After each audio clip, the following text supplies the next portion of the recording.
नमस्कार, मैं रवीश कुमार। 1 जुलाई से भारत में 3 नए कानून लागू होने जा रहे हैं। भारतीय न्याय संहिता, भारतीय साक्ष्य अधिनियम और भारतीय नागरिक सुरक्षा संहिता। पश्चिम बंगाल की मुख्यमंत्री ममता बनर्जी, तमिलनाडु के मुख्यमंत्री एम.के. स्टालिन ने गृहमंत्री अमित शाह को पत्र लिखा है कि इस कानून को 1 जुलाई से लागू ना करें, इन्हें टाल दिया जाए। कर्नाटक ने भी कई बिंदुओं को लेकर ऐतराज जताया है। इन राज्यों का कहना है कि बिना पर्याप्त विचार विमर्श के जल्दबाजी में तीनों कानून पास किए गए और लागू किए जा रहे हैं। पिछली लोकसभा के शीतकालीन सत्र में जब 97 सांसद निलंबित थे, उस दौरान ये तीनों कानून पास हुए हैं। हमारा यह पहला वीडियो है। हम आगे भी वीडियो बनाएंगे इस पर, क्योंकि हमारे लिए और आपके लिए, दोनों के लिए समझना बहुत जरूरी है। देश की अदालतों में लाखों वकीलों को अब सब कुछ नए सिरे से समझना है, पढ़ना है। वकालत का पेशा ऐसे ही प्रचंड मेहनत का होता है।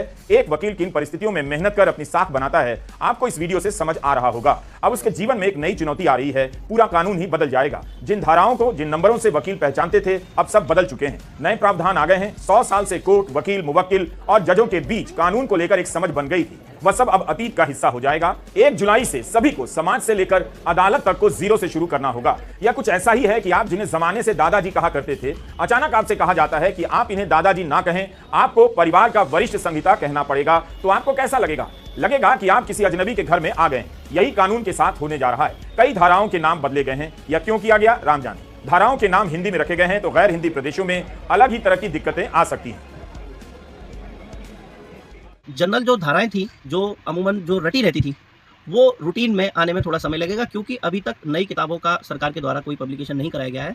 नए वकीलों के पास तो बिल्कुल नहीं है, और पुराने वकीलों को भी समस्या आने वाली है, क्योंकि वो तो हमसे ज़्यादा उम्र दराज हैं, तो उन्हें तो बिल्कुल कंठस्थ है सारी धाराएं, और ये जो लगातार रूटीन में रहती हैं। और मैं समझता हूँ कि केवल वकीलों के लिए नहीं, माननीय न्याय अधिकारीगण और जो पुलिस अधिकारीगण हैं और जो विवेचक हैं, उनके लिए भी अच्छी खासी समस्या इसमें क्रिएट होने वाली है। और इसके समाधान के लिए आवश्यक यह है कि वृहद स्तर पर माननीय उच्च न्यायालय या सर्वोच्च न्यायालय के द्वारा इस पर एक लीगल एड प्रोग्राम चलाया जाए। उसमें वकीलों को भी शामिल किया जाए, उसमें पुलिसकर्मियों को भी शामिल किया जाए, उसमें न्यायिक अधिकारीगणों को भी शामिल किया जाए, जिससे कि आम जनमानस तक इस कानून को पहुंचने में आसानी हो सके। बार काउंसिल ऑफ इंडिया ने क्यों पत्र लिखकर तमाम बार एसोसिएशन और स्टेट बार काउंसिल से अनुरोध किया है कि वे इन कानूनों के विरोध से दूर रहें? वकील भी तो प्रभावित होंगे, तो उन्हें विरोध क्यों नहीं करना चाहिए? विरोध करने से क्यों रोका जा रहा है? इस वक्त लाखों लोगों को ट्रेनिंग दी जा रही है। कहीं सरकार जल्दी में तो नहीं है? क्या उसे और वक्त नहीं देना चाहिए था? आज के ही इंडियन एक्सप्रेस में किरण पराशर और अरुण जनार्दन की खबर है कि कर्नाटक ने इस बात को लेकर ऐतराज जताया है कि तीनों कानून के नाम हिंदी में रखे गए हैं। कर्नाटक ने संविधान के अनुच्छेद 348 का हवाला दिया है कि संसद में जो विधेयक कानून के लिए प्रस्तुत होगा वो अंग्रेजी में भी होना चाहिए। राजभाषा अधिनियम 1963 में लिखा है कि जिन राज्यों में हिंदी को